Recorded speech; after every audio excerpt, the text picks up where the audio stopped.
कौन सा ग्राफ एक समान गति का सही निरूपण करता है? दूरी विस्थापन ग्राफ है, आपको पता होगा। ये दूरी और समय ग्राफ है ना। दूरी समय ग्राफ में ये एक समान गति है। ये क्या है? अगर यही विस्थापन वेग समय ग्राफ रहता तो ये एक समान त्वरण होता। आपको कितना बार बताएं, ये बढ़ता त्वरण गति की घटता गति? बढ़ता गति। ये ऐसा रहेगा तो घटता गति। बोलो हाँ। अगर ऐसा रहेगा, ये विराम क्या दर्शाता है? ये ऐसा रहेगा, असंभव। सेम मामला हो जाता है जब वेग समय ग्राफ होगा। खाली जहां जहां गति है वहां वहां क्या हो जाएगा? त्वरण। जहां जहां गति है वहां क्या हो जाएगा? त्वरण।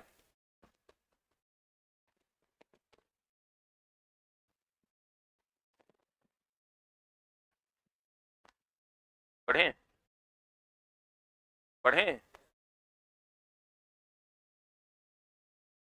पढ़े हो? अगला, निम्नलिखित में से देखो, लीवर की दुनिया में अगर चलोगे, प्रोजेक्टाइल मोशन से अधिकतर सवाल पूछता है 45 डिग्री। अगला, निम्नलिखित में पढ़े? पढ़े हो? अगला, निम्नलिखित में से देखो, लीवर की दुनिया में अगर चलोगे, प्रोजेक्टाइल मोशन से अधिकतर सवाल पूछता है 45 डिग्री के कोण पर जाएगा तो महत्तम दूरी जाएगा। वो प्रक्षेपी का पथ कैसा होता है? परवलयकार। भाला फेंकने पर भाला की गति परवलयकार, छक्का मारने पर बॉल की गति परवलयकार, मिसाइल फेंकने पर बॉल की गति परवलयकार। देखो, ई याद रखना, FLE सबको याद होगा। F बीच में रहेगा, प्रथम श्रेणी का उत्तोलक। L बीच में रहेगा, द्वितीय श्रेणी का उत्तोलक। E बीच में रहेगा, तृतीय श्रेणी का उत्तोलक। लीवर का जो सिद्धांत है वो बलाघूर्ण का सिद्धांत है। किसका सिद्धांत है? बलाघूर्ण नहीं रहेगा तब आर्किमिडीज की बात करेंगे। इसका सिद्धांत कहता है, इसका सिद्धांत कहता है कि भार गुना भार भुजा बराबर आयास गुना कौन भुजा? आयास भुजा। इसका यांत्रिक लाभ बराबर फॉर्मूला होता है, यांत्रिक लाभ बराबर फॉर्मूला क्या होता है? आयास भुजा बटे भार भुजा या भार बटे आयास। बोलो हाँ। अब देखो, प्रथम श्रेणी के उत्तोलक का जो मैकेनिकल प्रॉफिट होता है, मैकेनिकल प्रॉफिट वो एक से बड़ा, एक से बड़ा, एक से छोटा, एक के बराबर। द्वितीय श्रेणी का जो मैकेनिकल प्रॉफिट होता है वो एक से, यांत्रिक लाभ एक से बड़ा। तृतीय श्रेणी का मैकेनिकल प्रॉफिट जो होता है वो एक से क्या होता है? छोटा। किसी भी उत्तोलक की दक्षता 100% से कम। ये जब भी होगा 100% से कम।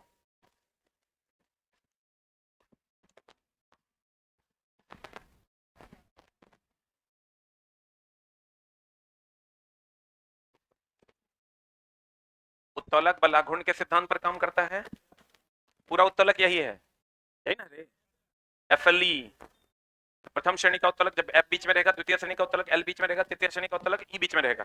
प्रथम श्रेणी के उत्तोलक का यांत्रिक लाभ एक से बड़ा, एक से छोटा, एक के बराबर। द्वितीय श्रेणी के उत्तोलक का यांत्रिक लाभ एक से बड़ा, तृतीय श्रेणी के उत्तोलक का यांत्रिक लाभ एक से छोटा। यांत्रिक लाभ 100% से कम। आयास भुजा बटा भार भुजा या भार बटा आयास। उत्तोलक का सिद्धांत कहता है भार गुना भार भुजा बराबर आयास गुना आयास भुजा। उत्तोलक का सिद्धांत किसके सिद्धांत पर काम करता है? बलाघूर्ण के सिद्धांत। किसी भी उत्तोलक की दक्षता 100% से कम होती है, क्योंकि उत्तोलक एक प्रकार का क्या है? मशीन। हो गया?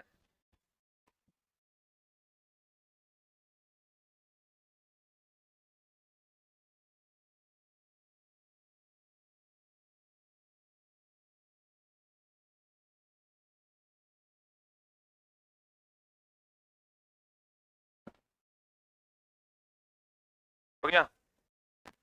अरे हुआ? बोले कॉपी निकाल लो, मतलब कॉपी निकाल लो। मजाक लग रहा है तेरा? हो गया?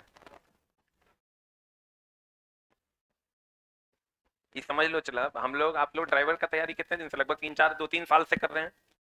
वो जो भी लोग यहाँ जुड़े हुए हैं लगभग 2-3 साल से कर रहे हैं, कर ही रहे हैं, भर दिन किए जा रहे हैं। अच्छा, हमारे तरफ से क्लासेस में कोई कमी कभी नहीं रहा। शनिवार रविवार है ही स्पेशल हो, छोटा छोटा स्पेशल स्पेशल कह कह के तुमको बहुत सारा चीज पढ़ा दिए कि ताकि चलो 10 दिन की क्लास ये कर लो, 5 दिन की क्लास ये कर लो, 3 दिन का पीरियड टेबल कर लो, 2 दिन का ये कर लो, 5 दिन का वो कर लो, कर करके A to Z चीज हम खत्म किए। वो लड़का छोटा छोटा टारगेट इसलिए देते हैं कि बच्चा बड़ा टारगेट से डर जाता है। छोटा टारगेट लगता है, चलो 10 दिन है पढ़ लेते हैं। तो अब कुछ बच्चा उस पर कमेंट करता है हमेशा आपका ही 10 दिन 5 दिन आते रहता है। अच्छा बताओ, ये 10 दिन 5 दिन देने का मतलब क्या है? इसका मतलब ये है कि छोटा छोटा टारगेट लेके हम लोग अचीव कर लेंगे, ठीक ना, तो आपका काम हो जाएगा। लेकिन दोस्त मेरे, आप जैसे तुम दौड़ने जाओ ग्राउंड में, एक के दिन तुम 6 किलोमीटर दौड़ लो, तो अगला 15 दिन थोड़े दौड़ पाओगे, हो सकता है 1 आध महीना बेड रेस्ट में चले जाओ, नहीं चल जाओगे। तो हमारा काम रहता है छोटा छोटा टारगेट। अच्छा चला, हम पढ़ा ही तो रहे हैं, यहाँ रामायण चल रहा है, रामायण चल रहा है, पढ़ा रहे हैं तो पढ़िए। और दोस्त छोटा टारगेट देने का मतलब यही है कि बच्चों को थोड़ा सा हिम्मत रहता है, चलो 5 दिन ही पढ़ना है। पढ़ना किसको अच्छा लग रहा है? पढ़ना थोड़े अच्छा लगता है। लोग तो इस जीवन से तुरंत निकलना चाह रहे हैं, इसी तरह साला कुछ हो जाए कि ब्याह शादी हो, हम अपना उधर के होते। लेकिन जब उधर आप जाइएगा ना, तब आपको याद आएगा कि साला यही वाला जीवन ठीक। वहां कम से कम हंस पाते थे, वहां तो हंस भी नहीं पाओगे। बताओ आंसर। श्रेणी 1 का लीवर वो होगा जिसमें एफ बीच में होगा। कौन बीच में होगा? एफ बीच में रहेगा। तो खट से देखिए, ई जैसे ये लीवर है, इसमें एफ बीच में है, सरोता है, तो सरोता में जहां वस्तु होता है, लोड पॉइंट होता है, एल बीच में, एफ एल ई, ये एफ है प्रथम श्रेणी का, एल बीच में है द्वितीय श्रेणी का। चिमटा में कौन बीच में है? एफॉर्ड बीच में है, कौन श्रेणी का? एफॉर्ड बीच में है, कौन श्रेणी? तृतीय श्रेणी। आंसर बता क्या हो जाएगा? प्लायन। आपको कुछ भी कह देगा, खाली खोजिएगा बीच में कौन है। एफ बीच में रहेगा प्रथम श्रेणी, एल बीच में रहेगा द्वितीय श्रेणी, ई बीच में रहेगा तृतीय श्रेणी।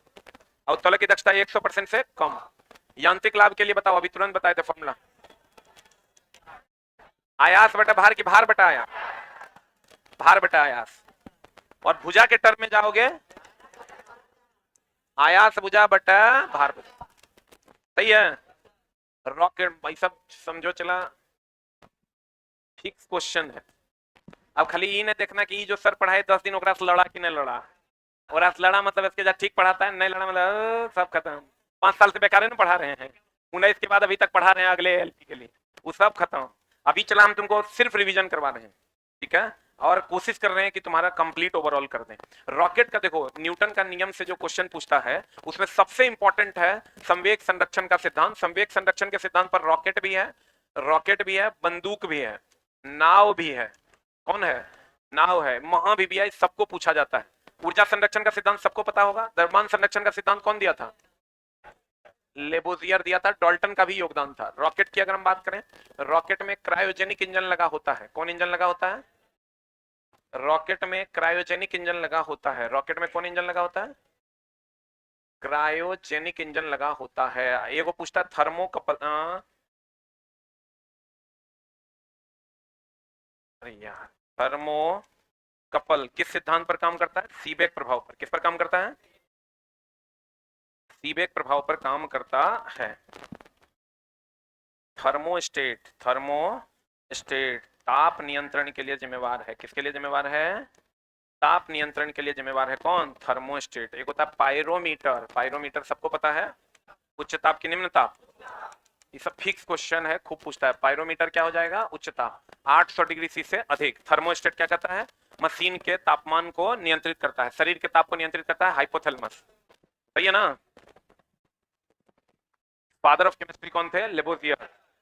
लिख लिया?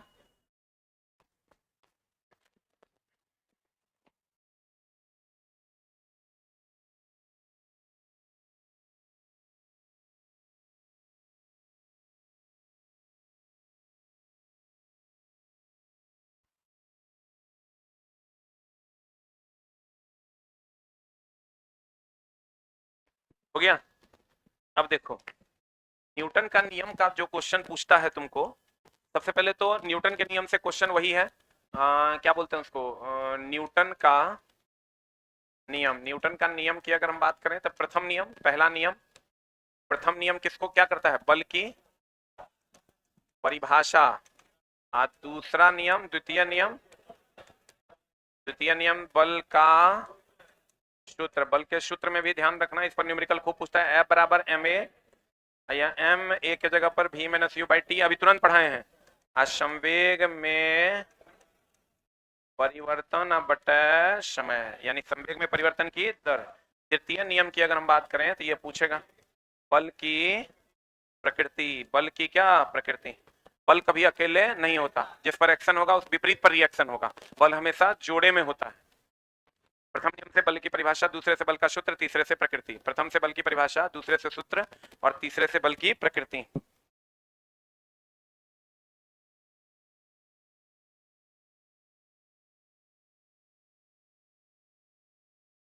हो गया। जो सबसे इंपॉर्टेंट इसका क्वेश्चन पूछता है दोस्त मेरे, वही कि गाड़ी अगर रुक जाएगी तो किधर झुकेगा, आगे, चलने लगेगी तो पीछे। ये किसका नियम है? पहला नियम। अरे गाड़ी चल रहा है, ब्रेक मारते तो आगे, रुकेगा तो आगे, और चलने लगेगा तो पीछे। एगो क्वेश्चन पूछता है वही, नाव से कूदने पर नाव पीछे हटता है, तीसरा नियम। क्या नियम? तीसरा। आज जड़त्व का संबंध किस केवे नियम से? पहले नियम से। पहले नियम से है। बोलो। गति का दूसरा नियम दर्शाता है, बता क्या दर्शाता है? गति का दूसरा नियम क्या दर्शाता है? आरोपित बल संवेग में परिवर्तन की दर का समानुपाती होगा। क्या है आंसर? ए, डी।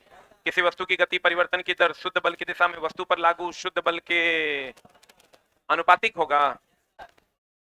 किसी वस्तु की गति में परिवर्तन की दर, तो गति की मात्रा ही ना संवेग बताता है। तो गति में परिवर्तन की दर मतलब संवेग में परिवर्तन की दर, क्योंकि संवेग गति की मात्रा को बताता है। संवेग देखो, सदिश सदिश का जो क्वेश्चन पूछेगा दो या तीन को पूछता है। एक तो संवेग आवेग सदिश राशि है, दाब क्या है? अदिश राशि। यही तीन को अधिकतर पूछा जाता है। आपने घर में मक्खन से क्रीम घी बनाते हुए देखा होगा, अवशेषों को अलग करने के लिए किसका उपयोग करते हैं? आंसर बता। डी, 2 और 4, 2 और 3, निस्पंदन और निस्तारण। निस्पंदन में ठोस अशुद्धियों को निकालना होता है, इसमें छानना होता है। Ethyl ethanoate, ethyl ethanoate CH3COO2H5 के इनमें से 2 ऑक्सीजन परमाणुओं के इलेक्ट्रॉन की संख्या समान है, यानी ये वो होगा 8-16, वो है 8-18। तो दोनों में इलेक्ट्रॉन समान है कि अलग अलग? परंतु न्यूट्रॉन भिन्न भिन्न है। तो ये गुण किसमें होता है? समस्थानिक में। चला और कुछ पूछे ना पूछे, समस्थानिक से क्वेश्चन बहुत महत्वपूर्ण है, पूछेगा। समस्थानिक में देखो, ये हमेशा ध्यान रखना, ओहो में रहता है 20 क्वेश्चन। ओहो समझता है? बनाना था, मारना था ए, या मार लिए। इसमें 20 क्वेश्चन रहता है बच्चा का, क्योंकि लास्ट टाइम में जब जाता है ना तो उसको लगता है ये भी सही है, ये भी सही है। उसका रीजन है क्लियर कॉन्सेप्ट का मेमोराइज ना होना। ठीक है, जैसे तुमको भौतिक गुण समान होगा कि रासायनिक गुण समान होगा, उसे अगर क्लियर नहीं है तो नहीं मार पाओगे, तो तुम ए बी मार दोगे, जबकि आंसर होगा ए और सी। कहते हैं दोस्त मेरे कि समस्थानिक के बारे में अगर क्वेश्चन पूछे तो जैसे कार्बन 6-12 और कार्बन 6-14, ये दोनों एक दूसरे के क्या है? समस्थानिक। तो 12 का उपयोग होता है किसी का द्रव्यमान निकालने के लिए, 14 का जीवाश्म की उम्र का पता लगाने के लिए। हाइड्रोजन के 3 समस्थानिक, प्रोटियम, ड्यूटेरियम और ट्राइटियम। प्रोटियम को नवजात हाइड्रोजन कहते हैं, ड्यूटेरियम को भारी जल या गुरुजल बनाने के लिए, ट्राइटियम रेडियो सक्रिय समस्थानिक है। इसमें गौर से देखिएगा तो ये प्रोटॉन की संख्या बराबर इलेक्ट्रॉन की संख्या समान है। न्यूट्रॉन 12 में 6 गया 6, 14 में 6 गया 8। इसमें प्रोटॉन समान होता है, इलेक्ट्रॉन समान हो भी सकता है और नहीं भी, और न्यूट्रॉन क्या होता है? अलग अलग। तो कहेंगे समानता प्रोटॉन या परमाणु संख्या, प्रोटॉन या परमाणु संख्या। परमाणु संख्या किससे नोट करते हैं? जेड से। इसमें प्रोटॉन या परमाणु संख्या समान होता है, प्रोटॉन या परमाणु संख्या क्या होता है? समान होता है। और न्यूट्रॉन क्या होता है? अलग अलग। प्रोटॉन या परमाणु संख्या समान, न्यूट्रॉन क्या होता है? अलग अलग। अब बताओ भौतिक गुण इसका क्या होता है? भौतिक गुण क्या होता है? भौतिक गुण द्रव्यमान पर निर्भर करता है, द्रव्यमान इसका अलग अलग है, होगा 12 होगा 14, तो भौतिक गुण क्या होगा? अलग। और रासायनिक गुण किस पर निर्भर करता है? अभी जितना रिवीजन कर सको चला उतना ज्यादा बेहतर है, नई चीजों को अब पढ़ने का समय नहीं है। रासायनिक गुण की अगर हम बात करें तो रासायनिक गुण किस पर निर्भर करता है? रासायनिक गुण तत्व पर निर्भर करता है, और तत्व दोनों में समान है, इसलिए रासायनिक गुण भी क्या होगा? समान होगा।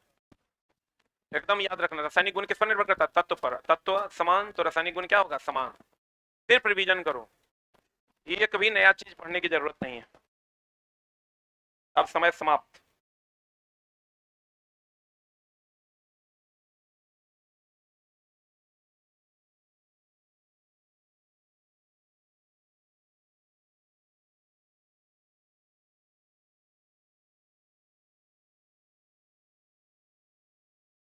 ये जो अभी बोर्ड पर कंटेंट चल रहा है सब एग्जाम के लिए यूजफुल है, कोई भी एग्जाम है। हो गया? अरे हुआ? सिर्फ और सिर्फ रिवीजन करो, वही तरह बचा सकता है। अब तुम्हारा ये कोई चैप्टर तोरा नया नहीं पढ़ना, पढ़ ले कि गल ले, ठीक है? जे पढ़ा है, जे बनाया है, 5 बार बना लो। अब तुम्हारे पास समय नहीं है, एक भी लाइन नया नहीं पढ़ना है, सिर्फ चीजों को क्लियर करना। भौतिक गुण किस पर निर्भर करता है? द्रव्यमान पर। एक बात बताओ, संभारिक अगर हो, आर्गन 18-40 और कैल्शियम 20-40, बता तेरा में भौतिक गुण क्या होगा? भौतिक गुण द्रव्यमान पर निर्भर करता है। तब ये संभारिक है कि समस्थानिक है? ये क्या है? संभारिक है। तो संभारिक है दोस्त मेरे, तो इसका भौतिक गुण क्या होगा? समान है। इसका रासायनिक गुण क्या होगा? इसका रासायनिक गुण क्या होगा? रासायनिक गुण क्या होगा? अलग। भौतिक गुण क्या होगा? समान। रासायनिक गुण क्या होगा? अलग। भौतिक गुण क्या होगा इसका? समान। रासायनिक गुण क्या होगा? अलग। रासायनिक गुण क्यों अलग होगा? क्योंकि रासायनिक गुण तत्व पर निर्भर करता है, तत्व अलग अलग है, तो रासायनिक गुण क्या होगा? अलग अलग।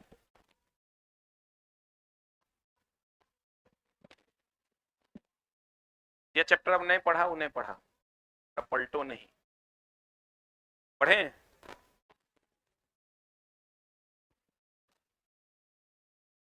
भौतिक गुण समान, रासायनिक गुण क्या? अलग अलग, पढ़े। बता, यूरेनियम का उपयोग चट्टान की उम्र का पता लगाने के लिए, किसकी उम्र का पता? चट्टान की उम्र का पता लगाने के लिए प्रयोग करते हैं। कोबाल्ट का उपयोग कहां के लिए? कैंसर से। आयरन का उपयोग एनीमिया, आयरन का उपयोग एनीमिया। आयोडीन का उपयोग घेघा। आयोडीन के बारे में कहेगा ये चमकीला अधातु है। ये क्या है? आयोडीन चमकीला अधातु है। आयोडीन कहां से मिलता है? लेमिनेरिया शैवाल से, लेमिनेरिया शैवाल से मिलता है। उसके बाद आ जाओगे सोडियम, रक्त का थक्का। इस सोडियम आर्सेनिक में गड़बड़ाना नहीं, सोडियम रक्त का थक्का, आर्सेनिक ब्रेन ट्यूमर। सोडियम रक्त का थक्का, रक्त का थक्का का पता लगाता है, और आर्सेनिक क्या? Brain tumour. आर्सेनिक क्या? ब्रेन ट्यूमर का पता लगाता है। सोडियम रक्त का थक्का, आर्सेनिक ब्रेन ट्यूमर। कार्बन 14 जीवाश्म की उम्र का पता। कार्बन 14 किससे संबंधित है? जीवाश्म की उम्र का पता। लेकिन कार्बन 12 जो है वो द्रव्यमान नापता है, ध्यान रखना। जीवाश्म की उम्र का पता।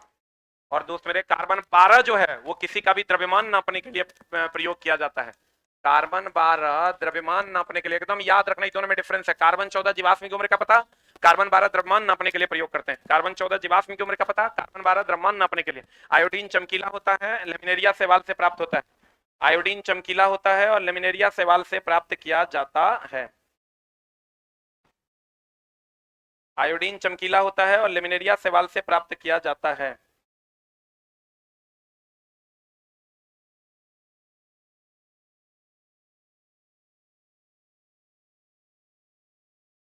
हो गया। सोडियम रक्त का थक्का, आर्सेनिक क्या? Brain tumour. कार्बन 14 जीवाश्म की उम्र का पता, कार्बन 12 किसी का भी द्रव्यमान नापना, कार्बन 12 द्रव्यमान। कोबाल्ट कैंसर, यूरेनियम नाभिकीय रिएक्टर में। चट्टान की उम्र का पता, आयरन एनीमिया। आयोडीन घेघा, आयोडीन घेघा, आयोडीन घेघा। आयोडीन कैसा होता है? चमकीला होता है। आयोडीन कैसा होता है? चमकीला होता है। इसका आंसर बता क्या होगा? ए की भी किसी, दोनों ऑक्सीजन परमाणु के क्या है? समस्थानिक। अगला अगला अगला देखो, इसका कॉन्सेप्चुअली इसको समझ लो, एनसीईआरटी में सवाल दिया हुआ है और इससे रिलेटेड जो सवाल है उस सब पर हम विचार कर देते हैं। ये सिर्फ और सिर्फ रिवीजन करना है, बाकी कुछ ना करना दोस्त मेरे। ना तो एक जगह 20-10 को क्वेश्चन मार के आओगे, सब दिन का मेहनत पानी हो जाएगा। अब वो होबे करेगा। जितना बच्चा रिवीजन के बिना जाएगा अब एग्जाम में, कुछ भी नया चैप्टर को ट्राई किया तुम, मतलब अब तो फंसने के अलावा दूसरा कोई उपाय नहीं। खूब पढ़ो, लेकिन सिर्फ वही पढ़ो जो पढ़ल है, ठीक है? उसके अलावा हमको लगता है 2-3 दिन में एडमिट कार्ड आ जाएगा। हार्डली 4 दिन में तो एडमिट कार्ड आ ही जाएगा। 15 तक तो आ ही जाएगा, नहीं आएगा तो 20 तक तो आ ही जाएगा। टेंशन नहीं लो। देखो ये नाभिक का, इधर आ जाओ दोस्त, सिर्फ रिवीजन करो। ये है ना, बढ़िया से देखो। ये पहली कक्षा है, कैवी कक्षा है? पहली कक्षा में 2 इलेक्ट्रॉन, दूसरा में 8, तीसरा में, चौथा में 18। सही है। अब देखो, इधर से इधर जाने पर ऊर्जा, ये के कक्षा है, एल एम, के एल एम, एन कक्षा। इधर से इधर जाने पर ऊर्जा बढ़ता है। अगर निश्चित कक्षा में चक्कर लगाएगा ना त्याग ना ग्रहण, इधर ऊपर वाली कक्षा में जाएगा ग्रहण करेगा, नीचे वाली कक्षा में आएगा त्याग करेगा। इधर से इधर आओगे तो क्या करोगे? हाँ, त्याग। इधर से इधर जाओगे यानी अधिक ऊर्जा वाले में जाओगे ग्रहण करोगे, कम ऊर्जा वाले में आओगे त्याग करोगे। जिसमें हो उसी में चक्कर लगाओगे, ना त्याग करोगे ना ग्रहण करोगे। बोलो हाँ, बोलो हाँ। त्रिज्या जब भी लिया जाता है, क्वेश्चन है तुम्हारे एनसीईआरटी में, जब भी लिया जाएगा, ये त्रिज्या वैलिड है, ये त्रिज्या वैलिड है, ये त्रिज्या वैलिड है। अगर हम, ये परमाणु की त्रिज्या है, ये तीनों किसकी त्रिज्या है? परमाणु की। यही अगर नाभिक की त्रिज्या लेनी होगी तो ये नाभिक की त्रिज्या है। ये किसकी त्रिज्या है? नाभिक की त्रिज्या। किसकी त्रिज्या है? ये दोस्त मेरे नाभिक की त्रिज्या, जिसको हम लोग लिखते हैं 10 टू, ये छोटा है ना, माइनस में पावर होता है, छोटा है, माइनस में पावर होगा कितना? बड़ा। 10 टू द पावर -15।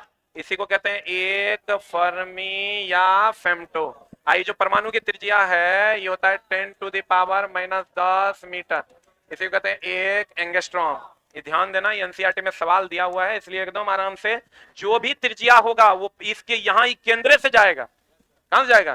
केंद्र से नाभि। पहला जो दिखाई देगा तुमको ये नाभि होगा, पहला जो दिखाई देगा वो क्या होगा? नाभि। उसके बाद होगा पहला कक्षा, ये पहला कक्षा नहीं है, इसके बाद वाला पहला कक्षा होगा। और इसमें 2 को भर जाएगा तब एकरा में जाएगा, एकरा में 8 को भर जाएगा तब एकरा में जाएगा, एकरा में 8 को भर जाएगा तब एकरा में जाएगा। बोलो हाँ। इस पर 12-14 को सवाल है एनसीईआरटी में खाली। ये देखो ये छोटा है तो छोटा है तो पावर माइनस में क्या होगा? बड़ा, यानी 10⁻15। ये बड़ा है तो पावर में क्या होगा? छोटा। पावर में क्या होगा? छोटा। जल्दी लिख।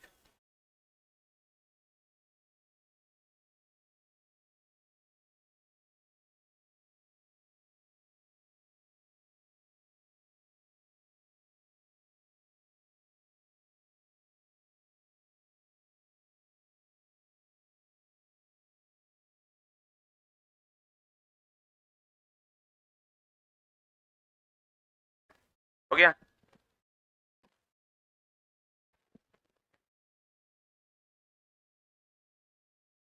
पढ़े पढ़े? अब बता, कहता है तुम्हारा क्वेश्चन कहता है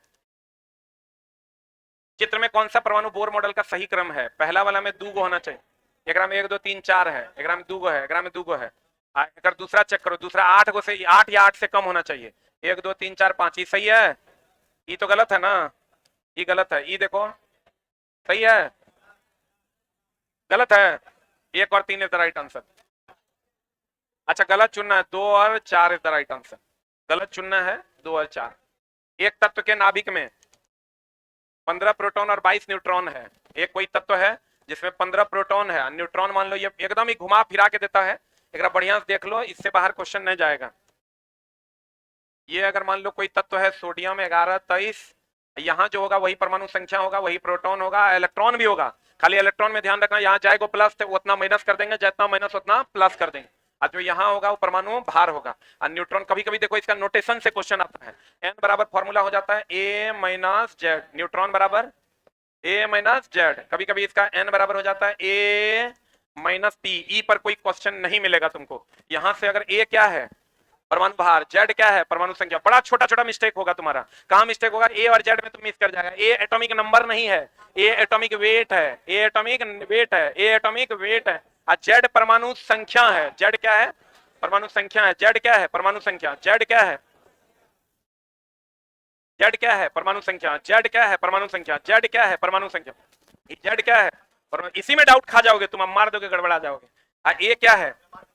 परमाणु भार। परमाणु भार या द्रव्यमान एक की बात है। इसको हम लिख सकते हैं, देखो तो एन बराबर ए माइनस जेड। ए बराबर क्या लिख सकते हैं? Z plus N. ए बराबर यहीं से लिखेंगे, जेड के जगह पर क्या लिखेंगे? पी। बोलो रे, पी प्लस एन लिख सकते हैं? बोले नहीं करेगा। ये सेम फॉर्मूला यहां से भी आ जाएगा, ए एन बराबर ए माइनस पी। इसको इधर लाओगे तो ए प्लस पी हो जाएगा। ये फॉर्मूला इंपॉर्टेंट है, ये फॉर्मूला इंपॉर्टेंट है, ये फॉर्मूला इंपॉर्टेंट है। हो गया?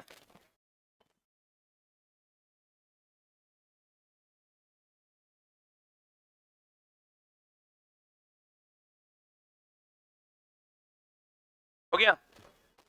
अरे हुआ? अगला ये बना दोगे? एक कहता है प्रोटॉन कोई तत्व है, इसमें 15 प्रोटॉन है, न्यूट्रॉन कितना है? 22। यहाँ परमाणु भार कितना है? ए। बोलेंगे तो कह रहा परमाणु द्रव्यमान कितना होगा? ए माइनस 15। ए माइनस 15 बराबर 22 ना। ए का मान निकाल दो। 37 is the right answer. Exam hall में देखना कैसे हाथ थर थर आता है, 37 कैसे घट जाता है। 22 में 15 गया 7, ऐसा घटेगा न तो म्याज तो हरियर हो जाएगा। इसलिए दोस्त सिर्फ रिवीजन जरूरी है। निम्नलिखित में से कौन सा किसी धातु का इलेक्ट्रॉनिक विन्यास नहीं है? ये हमेशा ध्यान रखना। धातु होगा तो बाह्यतम कक्षा में 1 2 3, अधातु होगा बाह्यतम कक्षा में 5 6 7, अक्रिय गैस होगा बाह्यतम कक्षा में 8, हेलोजन होगा, हेलोजन होगा बाह्यतम कक्षा में 7। बोलो। हेलोजन भी एक प्रकार का क्या है? अधातु है। हेलोजन भी एक प्रकार का क्या है? अधातु है। आप कह सकते हैं यहाँ 7 होगा तो ये हेलोजन होगा। हेलोजन भी एक प्रकार का क्या है? अधातु। हाँ, एक होगा अगर बाह्यतम कक्षा में एक होगा तो अधिक विद्युत धनात्मक, अधिक विद्युत धनात्मक। और अगर 7 होगा बाह्यतम कक्षा में तो अधिक विद्युत ऋणात्मक। एक होगा तो अधिक विद्युत धनात्मक, 7 होगा तो अधिक विद्युत ऋणात्मक। एक होगा तो अधिक विद्युत धनात्मक, 7 होगा तो अधिक विद्युत ऋणात्मक। वो जीएस के लिए हम प्लान कर रहे हैं, क्योंकि जीएस तुम साफे इग्नोर कर दिया है। हम सोच रहे हैं 2 दिन का कंप्लीट 10-10 घंटा 2 दिन जीएस में शनिवार रविवार दे दो। 3000 प्लस क्वेश्चन का टिकटिकाना होगा। टिकटिकाना समझते हो ना? पीडीएफ नीचे उपलब्ध मिलेगा, जो मिले 20 टका 25 टका 30 टका में। वो पूरा पीडीएफ 10 घंटा में मास्टर टिकटिका देगा। 1500 एक दिन में, 1500 अगला दिन में। अभी तक रेलवे का पूछा गया लगभग सारा सवाल खत्म हो जाएगा। शनिवार रविवार 2 दिन पढ़ो, ज्यादा पढ़ने का जरूरत नहीं। उसी में हुआ तो हुआ, नहीं हुआ तो नहीं हुआ। क्या सिर्फ ऑनलाइन में? अच्छा, तुम लोग के लिए ऑफलाइन में भी कर देंगे। 10 घंटा बैठोगे ना? ठीक है ना, लेकिन हम पूछ के बताएंगे खाली है कि नहीं, एक बार पूछ के बताएंगे। परमाणु क्रमांक को किस अक्षर, देखो यह आ गया ना, इसीलिए हम क्वेश्चन दिया। परमाणु क्रमांक को किस अक्षर द्वारा? ए फॉर एटॉमिक वेट होता है, जेड परमाणु संख्या। A for atomic weight, Z क्या है? परमाणु संख्या। A for atomic weight, Z क्या है? परमाणु संख्या। A for atomic weight, Z क्या है? परमाणु संख्या। तो आंसर हो जाएगा जेड। अगला, प्राय धनावेशित तत्व की संयोजकता होती है 1 2 3 ना, जो संयोजी इलेक्ट्रॉन वही ना संयोजकता। अब बताओ तो ऋण आवेशित का कितना होगा? हे भक्त चोट्टा, ऋण आवेशित की संयोजकता, संयोजकता होता है संयोजी इलेक्ट्रॉन 5 6 7। 8 में से घटाएंगे ना तो संयोजकता 8 में से 5 गया 3, 8 में से 6 गया 2, 8 में से 7 गया 1। संयोजी इलेक्ट्रॉन हो जाएगा 1 2 3 4 धातु का, अधातु का 5 6 7। लेकिन संयोजकता तो धातु का 1 2 3 रहेगा, लेकिन अधातु का 8 में से घट न जाएगा। 8 में से 5 गया 3, 8 में से 6 गया 2, 8 में से 7 गया 1। पता नहीं बुझाया कि नहीं बुझाया? अगर बाह्यतम कक्षा में 1 2 3 इलेक्ट्रॉन हो तो संयोजी इलेक्ट्रॉन ही संयोजकता होगा। अगर बाह्यतम कक्षा में 1 2 5 6 7 इलेक्ट्रॉन हो, 8 इलेक्ट्रॉन हो तो 8 में से घटा देंगे। अक्रिय गैस की संयोजी इलेक्ट्रॉन की संख्या 8 8, क्योंकि बाह्यतम कक्षा में कितने इलेक्ट्रॉन? 8। अक्रिय गैस की संयोजकता 0। सिर्फ रिवीजन करना है, कुछ भी नया पढ़ने की जरूरत नहीं। बता अगला अगला अगला। निम्नलिखित में से कौन सा उष्मा क्षेपी है? बिना बुझे चूने के साथ जल की अभिक्रिया। एकदम है, ये भी है, ये दोनों नहीं है। ये दोनों क्या है? उष्मा शोषी है। इतने तो बताएं हम तरह। संयोजन अभिक्रिया क्षेपी की शोषी। अरे छोटा, संयोजन मतलब जुटेगा, जुटेगा मतलब बिया होगा, बिया होगा मतलब कुछ निकलेगा। वियोजन, वियोजन का मतलब बोले तो शोषी। वियोजन का मतलब शोषी। वियोजन का मतलब टूटेगा, मतलब चीनी गर्म होगा, गर्म होगा मतलब उष्मा ग्रहण करेगा। वाष्पीकरण होगा तो उष्मा ग्रहण करेगा, ग्रहण करेगा तब ना वाष्प बनेगा, तो वो गया वाष्पीकरण। ऊर्ध्वपातन होगा, ठोस से सीधे किसमें बदल जाएगा? गैस में, उष्मा ग्रहण न करेगा। आज जितना चूना है, अम्ल है, डिटर्जेंट है, सीमेंट है, सब जल से विक्रिया करेगा, गरम गरम लगता है, गरम गरम लगता है तो उष्मा क्षेपी। बोलो हाँ, आंसर बता दो। 1 और 2 ए नंबर। अगला क्वेश्चन, कौन सी प्राकृतिक समांगी प्रकृति का है? कौन रे? बर्फ।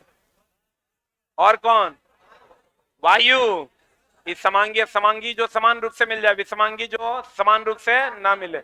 अच्छा बताओ, समांगी में स्वाद समान रहेगा, अब इस वांगी में स्वाद समान नहीं रहेगा। And the next one is, निम्नलिखित में से कौन सा महा भी आए, सिर्फ रिवीजन करना है। उर्ध्वपातन बोले तीनों को पूछवे करता है। एगो गैस से द्रव में बदलेगा, क्या कहलाता है? संघनन। क्या कहलाता है? ठोस से गैस में बदलेगा, क्या कहलाता है? ऊर्ध्वपातन। और ऊर्ध्वपातन में कौन कौन है? गंधक, बोलो रे, कपूर, एंथ्रासीन, और बताओ नेप्थलीन, और बोलो रे, नौशादर। गैस से ठोस में बदलेगा, ये तीनों को पूछता है डिपोजिशन। क्या पूछता है? गैस से ठोस में बदलेगा, क्या होगा? डिपोजिशन। बताओ, ठोस से द्रव में बदलेगा और द्रव से गैस में बदलेगा, तो ऊष्मा देंगे कि लेंगे? अरे चुट्टा, ऊष्मा देंगे कि लेंगे? देंगे देंगे कि लेंगे लेंगे? ठोस से द्रव, द्रव से गैस। तो गैस तब ना जब एक गर्म करोगे, तो गर्म करोगे तो ये क्या हो जाएगा? ऊष्मा शोषी अभिक्रिया। एगो चीज हमेशा ध्यान रखना, अगर ताप अवस्था बदलता है तो ताप क्या रहता है? नियत। आप बर्फ की भाप की गुप्त ऊष्मा अधिक होती है, इसलिए भाप से अधिक गर्मी लगता है। इसका उल्टा हो जाएगा तो क्या होगा? इसका उल्टा हो जाएगा। उल्टा हो जाएगा मतलब गैस से द्रव, द्रव से ठोस, तो ऊष्मा निकाल के ठंडा न करना होगा, तो ऊष्मा क्या? छिपी।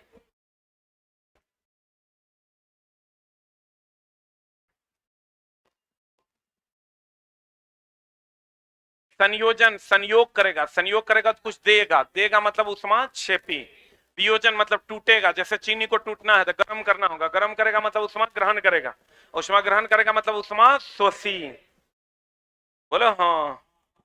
कर दें शनिवार रविवार पक्का। 3 वो मास्टर तैयार किए हैं।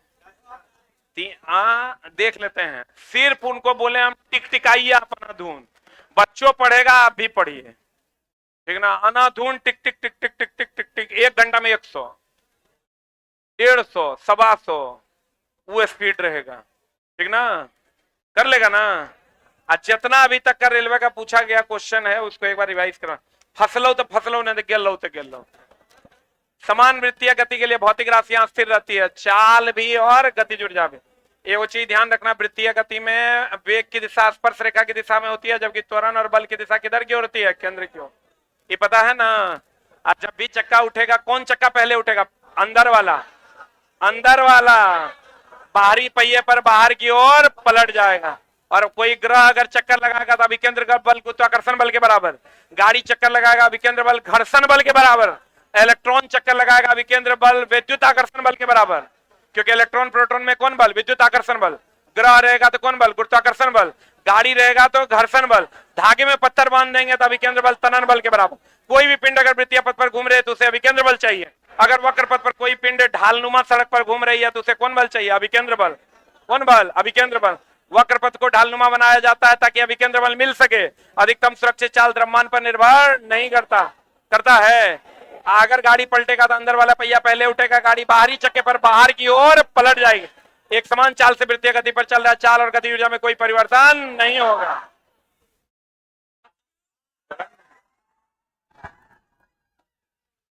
मजा आया? 10 दिन सिर्फ रिवीजन, कुछ भी नया चीज पढ़ने की आवश्यकता नहीं है। और इस शनिवार रविवार 10-10 घंटा सिर्फ और सिर्फ क्या चलने वाला है? क्या चलने वाला है? जीके का महामैराथन, क्विक रिवीजन।